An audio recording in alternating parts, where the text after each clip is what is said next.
Hi, Mr. Lau. Today I will introduce a hair dryer. It is an electromechanical device.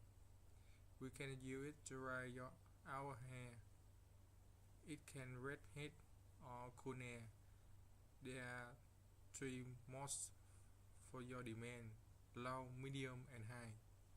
It has a motor, three buttons, a fan, a plug, and a cable.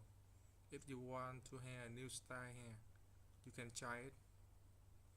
Although it was invented many years ago, but hair dryer is a necessary device.